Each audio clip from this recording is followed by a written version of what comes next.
Hallelujah, hallelujah, hallelujah, hallelujah, hallelujah. परमेश्वर का धन्यवाद हो, परमेश्वर की शुक्रगुजारी, खुदावंद की महिमा करें कि खुदा जो आज आप लोगों को मुझे वचन देने के लिए जा रहा है, उससे हम अपनी जिंदगी के बारे जो हम सीखेंगे कि खुदा जो है वो किस तरह से हमें जो है वो आशीष करता है। आज का जो मेरा विषय है वो है परमेश्वर का अभिषेक हमारी बोझ को आशीष में, परमेश्वर का अभिषेक हमारी बोझ को आशीष में बदल देता। हालेलुया। पीछे जो लोग सुन रहे हैं, मैंने क्या कहा?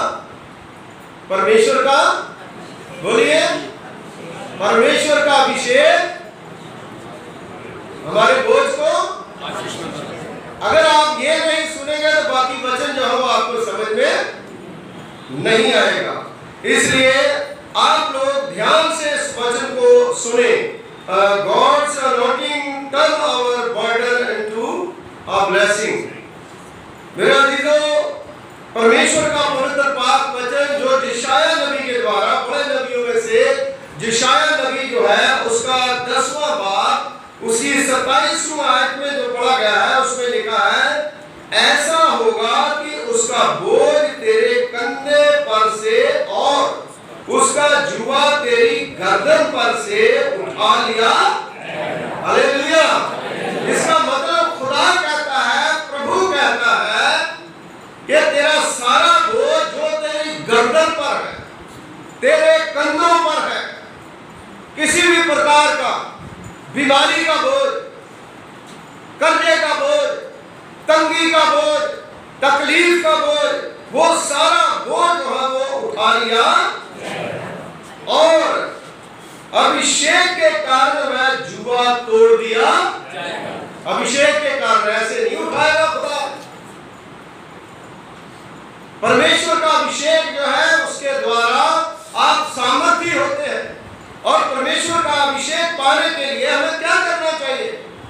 हमें खुदा के पास घुटनों पर जाना, दुआ करनी है, प्रार्थना करनी है और परमेश्वर का अभिषेक जो है वो उसको अनुभव करे।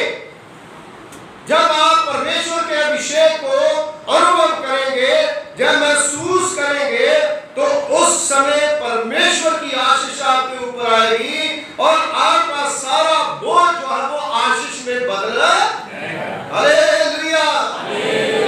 इसलिए प्रभु के वचन में लिखा है, मत्ती की इंजील उसका 11 बाब उसकी 28वें आयत में, एक परिश्रम करने वालों, बोझ से दबे लोगों, मेरे पास आओ, मैं तुम्हें आराम दूंगा।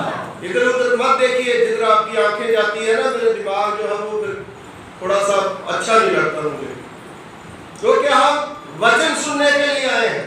3 घंटे अगर सिनेमा हॉल में अगर वो पिक्चर लगी है तो आपकी आंख इधर उधर नहीं जाती है ना। अगर कोई और चीज हम देख रहे हैं, हम इधर उधर नहीं देखते, लेकिन जब प्रभु का वचन हम सुनते हैं तो हमारी आंखें जो है वो जैसे सांप चलाक होता है। इसलिए परमेश्वर का पवित्र वचन बताता है कि शैतान जो है वो हमें आशीष का वचन जो है वो सुनने ही नहीं सुनने देता। इसलिए जब हम परमेश्वर के, आप देखो, आपको मैं शॉर्ट में अगर बताऊं, महाअभिषेक, अभिषेक आपको मिलेगा, आप बड़े खुश हो जाएंगे। लेकिन उसको पाने के लिए कंडीशन क्या है, वो सुनने के लिए हम तैयार है। कंडीशन है, खुदा के पास जाना पड़ता है, रोना पड़ता है, पीटना पड़ता है, खुदा के साथ छाती पीटनी पड़ती है, तब जाकर के वो परमेश्वर का अभिषेक जो है वो हमें मिलता है। मेरी बहनों, मेरे भाइयों, ये जो वचन पढ़ा गया है कि अभिषेक के कारण वह जुआ तोड़ दिया जाएगा, इसका मतलब है कि इस वचन की प्रतिज्ञा के अनुसार हमारा विश्वास से योग परमेश्वर आप पर पवित्र आत्मा के अभिषेक की बात पवित्र आत्मा के अभिषेक की सामर्थ की बात जो है वो कर रहा है आपके जीवन में, आपके परिवार में, आपके कामों में, आपके तमाम जो आप पेशा करते हैं, जो आप बिजनेस करते हैं, जो आप व्यापार करते हैं, वो कहता है मैं सारे बोझ को कुचल डालूंगा। जितना भी आपका परिवार का बोझ है, जितनी भी आपकी परिवार की समस्याएं जो आपके काम में बाधा डालती है, उसको खुदा कहता है मैं कुचल डालूंगा। हालेलुया। जब पतरस का बिजनेस था, जब प्रभु यीशु मसीह उसके पास आया, और प्रभु यीशु मसीह अभिषेक क्या है? खुदा की आवाज को सुनना। प्रार्थना में जाके जब वो प्रभु की आवाज को सुनते हैं, जब पतरस को खुदा ने कहा, यीशु मसीह ने कहा गहरे में डाल, उसका पेशा जो था वो मछली पकड़ता था, कोई मछली नहीं आई। लेकिन जब परमेश्वर के अभिषिक्त ने यानी यीशु मसीह ने कहा, तो उसके पास इतनी मछलियां आई कि रखने के लिए जगह भी। Hallelujah, hallelujah. इस अभिषेक के द्वारा आपको वो उठाएगा और उठा करके प्रकाशवान बनाएगा, और कोई उसको रोक। खुदा जब आपको प्रकाशवान करे, परमेश्वर जो है वो आपको उठाएगा। इसलिए दाऊद नबी भजन संहिता 113 में कहता है, तू मुझे धूली में से, तू मुझे मिट्टी से उठाता है और चट्टान के ऊपर बिठा देता। Hallelujah, hallelujah. ये वचन बड़ा सामर्थी है। भजन संहिता 55 उसका 22वां आयत जो है वो भी हमने पढ़ी। उसमें लिखा, अपना बोझ यहोवा पर, वह तुझे संभालेगा, वह धर्मी को कभी टलने। देखो कितनी बड़ी बात जो हम परमेश्वर ने कही है। हम अपना बोझ कभी खुदा के ऊपर पूरी तरह से डालते नहीं। हमें अपना बोझ खुदा के ऊपर डालना है। हम मर जाते हैं, पूरा दिन जो है चिंता में पड़े रहते हैं। कई लोग कहते हैं कि इतना बोझ आ गया, पूरा दिन हमने खाना नहीं खाया। आप लोगों ने ये करके देखा होगा, हम लोगों ने ये करके देखा है, लेकिन ऐसा करने से कोई समस्या का हल, आपकी फैमिली की प्रॉब्लम है, कोई भी समस्या है, कोई भी बोझ है, काम का बोझ है, किसी प्रकार की प्रॉब्लम है, उसकी समस्या का हल क्या है? परमेश्वर के अभिषेक को पाना, खुदा के पास जाना, घुटनों पर परमेश्वर को कहना, हे खुदावन मेरे हाथ में कुछ नहीं, अब तू ही सारा कुछ कर सकता है। और परमेश्वर जो है अपने लोगों का हाथ पकड़ता है और उन्हें संभालता है, वह धर्मी को कभी टलने ना देगा। हालेलुया। नीति वचन उसका 24वां अध्याय उसकी 16वीं आयत में अगर आप पढ़ोगे, तो सुलेमान बादशाह जिसने बड़ा अभिषेक पाने के लिए, बड़ी आशीष पाने के लिए, बरकत पाने के लिए पता नहीं कितने कितने बलिदान, कितनी बलियां जो उसने दी, और उसके बाद जो है परमेश्वर ने उससे पूछा कि तुम्हें क्या चाहिए? जो कुछ मांगना तो मांग। तो उसने क्या मांगा? अकल, दनाई और बुद्धि। हालेलुया। बुद्धिमान इंसान वही है जो खुदा के पास जाता है। परमेश्वर के पास जाने से तो कुछ हमें मिलेगा, परमेश्वर हमें कुछ देगा।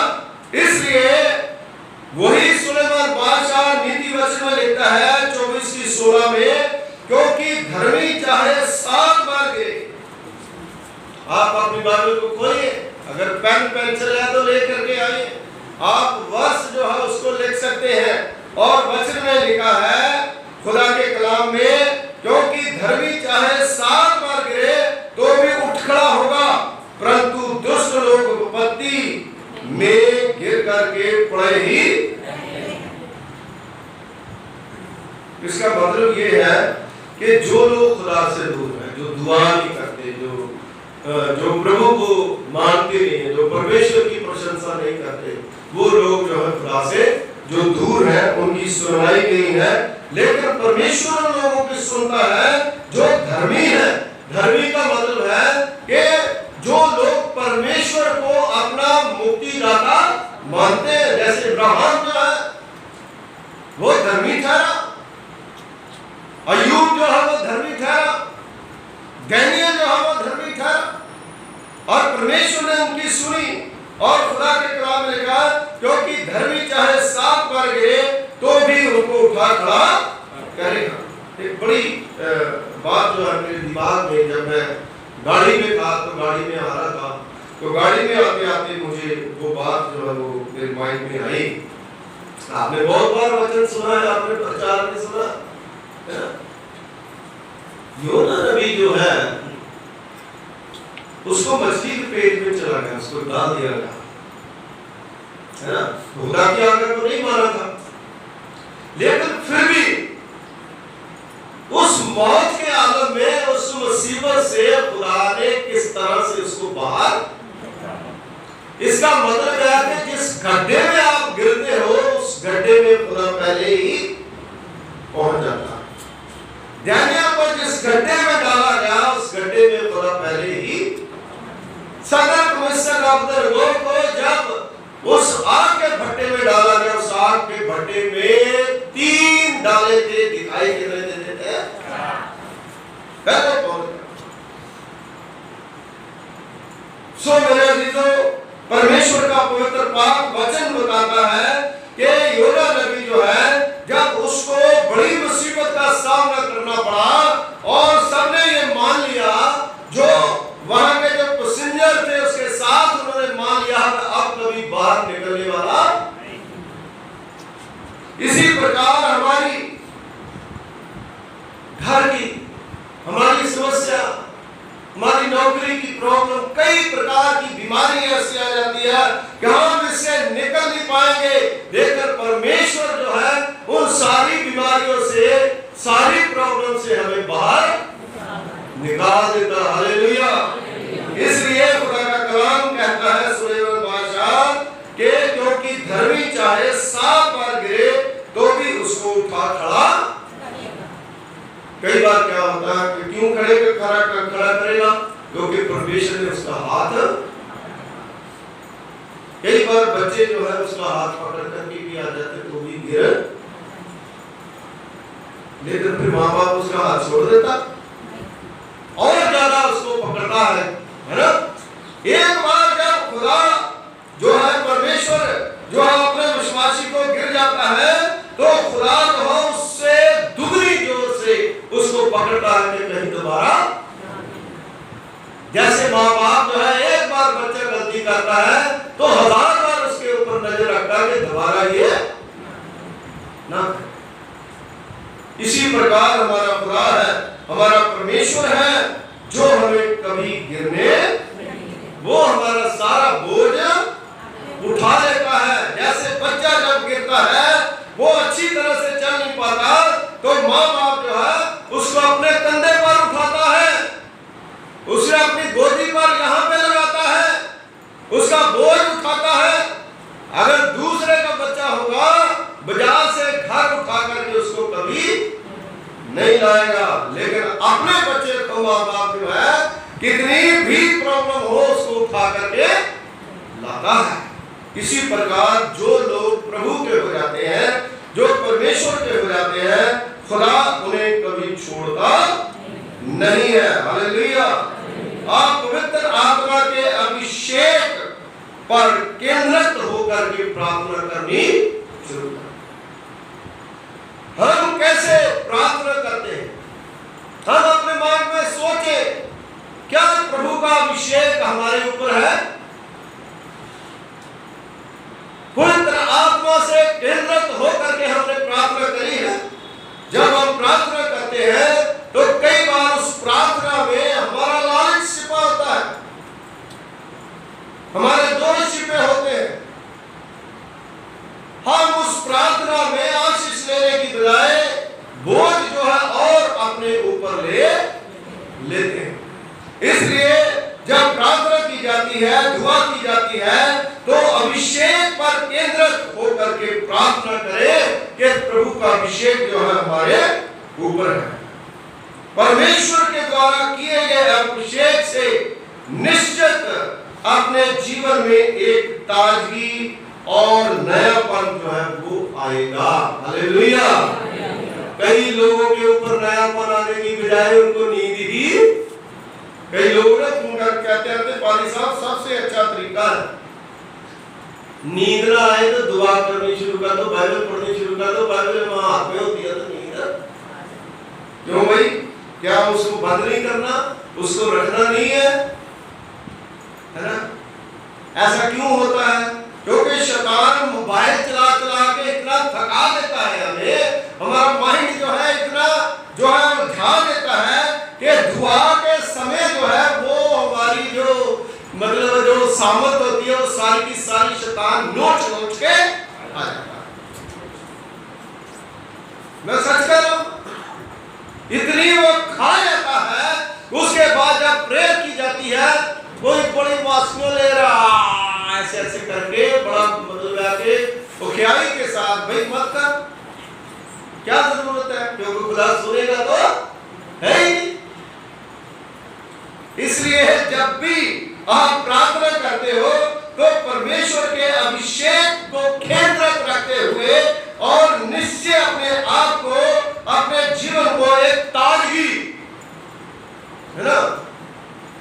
आप अगर ताजगी महसूस नहीं कर रहे, मुंह धोए, कॉफी पिए, अपने आप को बिल्कुल जो है वो ताजा करें और उसके बाद जो है वो प्रार्थना करनी शुरू करें और आपके जीवन में एक नयापन जो है, एक मजा, है ना, एक नजारा, ऐसा नजारा कि मैं अपने प्रभु से, वो प्रभु की तस्वीर, वो प्रभु की आशीष जो है वो आपके ऊपर, आपके माइंड में आए। तब खुदा कहता है कि अपना बोझ यहोवा पर डाल दे, वह तुझे संभालेगा। ऐसे नहीं है कि सुस्ती डाल के ऐसे कहें कि खुदा बता मैंने तो तेरे ऊपर ही डाल दिया, क्योंकि खुदा को पता, आप पता है तुमने खुद तो कुछ करना ही है ना। जो लोग खुद काम नहीं करते है ना, खुद काम करना चाहिए, खुद कुछ ना कुछ करना चाहिए। अपना माइंड में आपका क्रिएटिव माइंड है और उस माइंड को इस्तेमाल करें। कोई भी काम आप करते हो उसमें ज्यादा से ज्यादा दुआ करें, खुदा के सामने रखें और खुदा जो है वो आपको नए नए रास्ते बताएगा। Hallelujah, hallelujah. इसलिए खुदा कहता है चिंता न करे, मैं तेरे साथ हूं, मैं तेरी मदद करूंगा। पहला यूहन्ना उसका 2 बाब उसकी 27 आयत जब आप पढ़ोगे तो वचन में लिखा, और तुम्हारा वह अभिषेक जो उसकी ओर से किया गया है तुम में बना रहता है और तुम्हें इसका प्रयोजन नहीं कि कोई तुम्हें सिखाए। अगर खुदा का अभिषेक तुम्हारे ऊपर है तो पवित्र आत्मा तुम्हारे पास है, कोई मतलब नहीं है कि कोई तुम्हें सिखाए, ये कर लो, वो कर लो, वो कर लो। जो आप कर रहे हो ना, जो काम आप कर रहे हो उस काम में आप पूरी तरह से लगन के साथ काम करें, पूरी लगन के साथ काम करें। क्योंकि आप देखा होगा, आपने कभी ये देखा होगा कि ज्यादातर दुनियावी रूहानी दोनों चीजें जो है इंसान के साथ चलती है। आप कभी उसमें देखते होंगे, अपने YouTube पे देखते होंगे, उसमें बताते हैं कि दुनिया के 5 सबसे अमीर भिखारी, वो क्यों अमीर हो गए थे? उन्होंने अपना काम जो है बड़ी, जो उनका काम है भाई, जो उनका काम है धंधा है, उन्होंने इतनी सफाई के साथ, इतनी दिमाग बुद्धि के साथ करा कि वो जो है वो अमीर हो गए, है ना। वो बताते ना उनका इतने करोड़ का बंगला है, इतने करोड़ का प्लाट है, इतनी उसकी ये आमदनी हुई, है ना। मेरे कहने का मतलब ये नहीं है कि भाई हम भिखारी बने, मतलब हम कई बार जो एक बहुत बड़ा चाणक्य है उसकी जो थ्योरी है, उसमें आपने किताबें पढ़ी होगी, बाइबल भी इसके बारे में बताती है कि जो जो जो बुद्धि है, जो अकल है, जो समझ है, मूर्खों से भी ले सकते हैं। अगर मूर्ख आदमी शराब पी के नाली में गिरा है ना, तो इसका मतलब है उससे भी हम अकल ले सकते। कैसे? हम ना पिए भाई, हम क्यों गिरे? वो भी तो हमें अकल दे रहा, वो भी तो हमें समझ दे रहा। इस प्रकार कोई भी काम हम करते हैं, ऐसे नहीं है कि हम कह दें कि खुदा सारा बोझ मेरा अपने ऊपर ले ले। जब हम कुछ करेंगे तो परमेश्वर जो है वो हमारी मदद करेगा, हमारी सहायता करेगा। वचन में लिखा है, तुम्हें इसका प्रयोजन नहीं है कि कोई तुम्हें सिखाए, वरन जैसा वह अभिषेक जो उसकी ओर से किया गया है तुम्हें सब बातें सिखाता है, और वह सच्चा है और झूठा नहीं, और जैसा उसने तुम्हें सिखाया है वैसे ही तुम उसमें बने। हालेलुया। जो खुदा हमें सिखाता है उसमें बने रहना बहुत जरूरी है। खुदा हमें क्या सिखाता है? खुदा कहता है चोरी न कर, खुदा कहता है गुनाह न कर, खुदा कहता है विचार न कर, खुदा कहता है झूठी गवाही न दे। 10 हुक्म आपने। जब हम परमेश्वर का ये वचन जो है उसको पढ़ते हैं, खुदा के कलाम को जब हम सुनते हैं, तो परमेश्वर का वचन सच में ये हमें आशीषित करता है, हमें बरकत देता है। और इस बात को हम जानते हैं कि परमेश्वर का अभिषेक हमारे बोझ को आशीष में बदल। हालेलुया, हालेलुया, आशीष में बदलता है खुदा का अभिषेक। जक्कई जो है वो खुदा के अभिषेक से रहत था, लेकिन जब प्रभु यीशु मसीह से उसकी मुलाकात हुई, जब उसके घर प्रभु यीशु मसीह गए, तो खुदा का उसका जो बोझ था, उसकी जो परेशानी थी, उसके अंदर जो खुशी नहीं थी, वो सारी खुशी जो है खुदा यीशु मसीह ने उसको और उसके घर में दे। हालेलुया। खुदा जो है वो हमें खुशी देता है, खुदा जो है वो हमें बरकत देता है।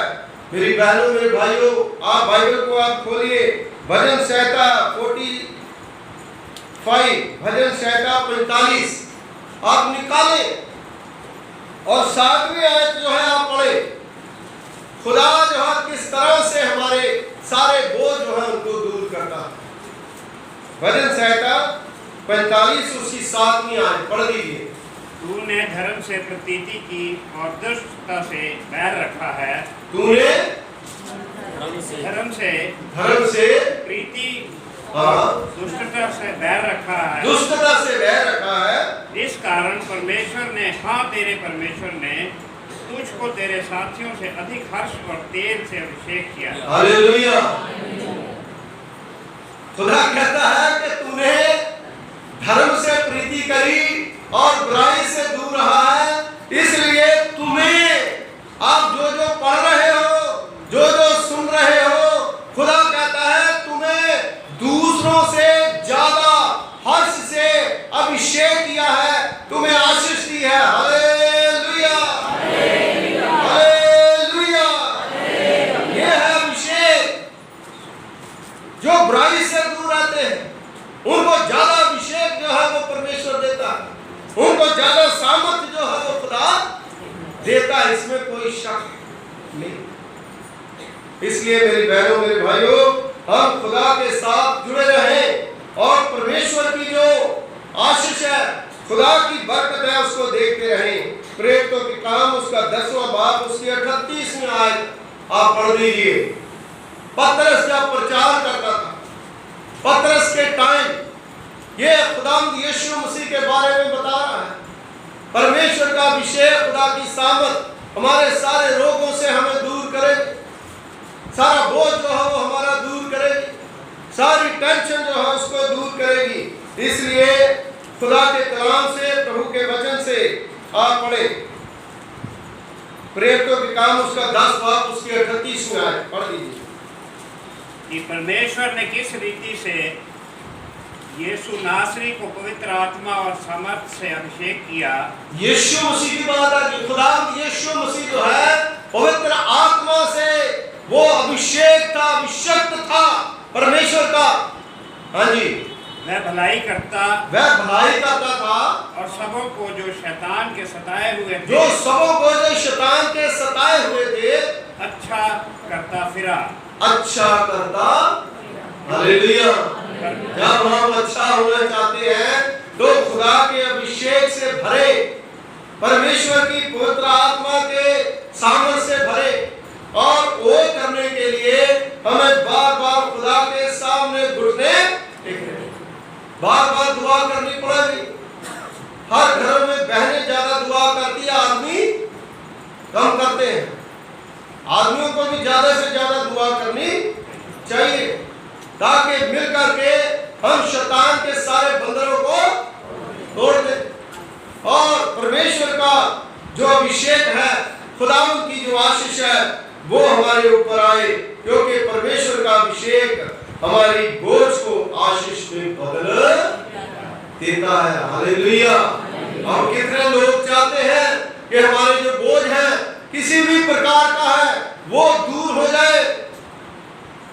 हालेलुया। सब लोग चाहते हैं, खुदा आपके सारे बोझ को दूर करेगा। आज के बाद आप सच्चे मन से प्रार्थना करनी शुरू करें। वो प्रार्थना करें जिस प्रार्थना में खुदा की मर्जी हो, परमेश्वर की मर्जी हो। जब परमेश्वर की मर्जी को आप पूरा करना शुरू कर देंगे, आपके सारे बंधन जो है वो टूट जाएंगे। आपके बच्चों की कोई भी समस्या है वो आप खुदा जो है वो आपको अभिषेक करेगा और आपके परिवार के ऊपर कृपा करेगा, क्योंकि खुदा के कलाम में लिखा है तू बच और तेरा घराना बचाया। हालेलुया। तेरे ऊपर, तेरे परिवार के ऊपर परमेश्वर का अभिषेक यानी खुदा की आशीष जो अंधेरी, खुदा कहता है कि मैं अपनी रूह को तेरे परिवार के ऊपर डालूंगा। ओल्ड टेस्टामेंट में, और वो आशीषवान होंगे, वो बरकतवान होंगे, और परमेश्वर जो है वो कभी भी उनको किसी अच्छी वस्तु की कमी नहीं रहने देगा। अगर आप मलाकी की किताब उसका 3रा बाब उसकी 10वीं आयत में पढ़ोगे तो वचन में लिखा है, मुझे चेक करके पढ़ करके देखो कि मैं कितना, मैं स्वर्गीय झरोखे खोल के तुम्हें इतनी बरकतें दूंगा कि तेरे घर में रखने के लिए जगह। ये बाद में आती है, लेकिन पहले हमें अभिषेक खुदा का पाने के लिए वो घुटनों पर आना जरूरी है, दुआ करनी जरूरी है, प्रार्थना करनी। पिछले दिनों में अभी थोड़ा विजिट करनी शुरू करी है मैंने, तो एक घर में मैं गया, मैंने उनको कहा कि बाइबल लाओ। उनकी बाइबल की जो मतलब वचन की जो जिप है वो जंजीर है, खुली नहीं। क्यों नहीं खुली? क्योंकि धूल मिट्टी उसमें इतनी फंसी थी, उन्होंने कभी बाइबल पढ़ी ही नहीं होगी। मैं बड़ा शर्मिंदा हुआ और मैंने मतलब कुछ नहीं बोला, लेकिन मैंने बाद में प्यार से उनको फील नहीं। आप लोगों ने बाइबल घर में रखी है, दुआ करते हो, प्रार्थना करते हो, तो बाइबल जो है उसको खोलिए, वचन को खोलिए। जो इंसान अपनी बाइबल को नहीं खोल सकता, अपने दिल को कैसे खोलेगा? उसके ऊपर परमेश्वर का अभिषेक कैसे आएगा? उसकी दुआ में क्या ताकत होगी? उसका बोझ कैसे उतरेगा? उसकी तकलीफें कैसे दूर होगी? मेरे अजीजों, खुदा जो है जमीन से उठा करके आपको आसमान पर बैठा सकता है, क्योंकि खुदा में वो ताकत है, खुदा में वो ताकत है। इसलिए आप चिंता न करो, सारी चिंता जो है वो परमेश्वर के ऊपर डाल दो। आप दुआ करनी शुरू कर दो, परमेश्वर के महाअभिषेक में अपने आप को ढांक लो और परमेश्वर के समीप रूपान के द्वारा जाओ। खुदा जो आपको सामर्थी बनाएगा और परमेश्वर का अभिषेक हमारी बोझ को आशीष में बदल। हालेलुया। दुआ करें। खुदावंद हमारे सर्वशक्तिमान पिता परमेश्वर, कुल आसमान और जमीन के खालिक मालिक, जो हम बोलते हैं, जो हम समझते हैं प्रभु पिता परमेश्वर जी, वो सारी खुदावंद आपकी सामर्थ है, आपकी शक्ति है। और आपकी शक्ति, आपकी सामर्थ प्रभु पिता परमेश्वर जी हमें बलवंत बनाती है, फलवंत बनाती है। हालांकि प्रभु पिता परमेश्वर जी जो हमें करना चाहिए था वो हमने नहीं करा, लेकिन आज के बाद जो वचन सुनने के बाद प्रभु पिता परमेश्वर सच्चे हृदय से खुदावंद एक दूसरे के लिए प्रार्थना करें, दुआ करें। और प्रभु पिता परमेश्वर जो हमारे काम है, चाहे वो चर्च के हैं, या हमारे चर्च के मेंबरों के घरों के हैं, या परिवारों के हैं, या किसी प्रकार के काम या किसी प्रकार के बोझ है, खुदावंद उसको खुदावंद दूर करें। और प्रभु पिता परमेश्वर जी आज का वचन खुदावंद गुणकारी और सेहतमंद और ताजगी देने वाला और नयापन देने वाला हो। और प्रभु हर एक की जिंदगी में खुदावंद आशीष दें, हर एक की जिंदगी में प्रभु जी आप बरकत दें। जितने भी लोग खुदावंद आपके घर में आपकी सेवा के लिए प्रभु जी आए हैं, आप उन्हें ब्लेस करें, उन्हें बरकत दें और तमाम प्रभु जी की योजनाओं को यीशु मसीह के नाम में पूरा करें। पिता परमेश्वर ईश्वर राजा हर एक के परिवार के ऊपर, हर एक के बच्चों के ऊपर ये वचन खुदावंद जितने लोग यहाँ पर बैठे सबके लिए बरकत आशीष का कारण ठहरे। सबके खुदावंद जो शैतान के बंधन है प्रभु जी वो खुल जाए और प्रभु जी खुदावंद आपकी तरफ से प्रभु जी आशीष और एक बरकत खुदावंद के जीवन में आए, यीशु मसीह के वसीले से, आमीन। God bless you. परमेश्वर आपको आशीष दे।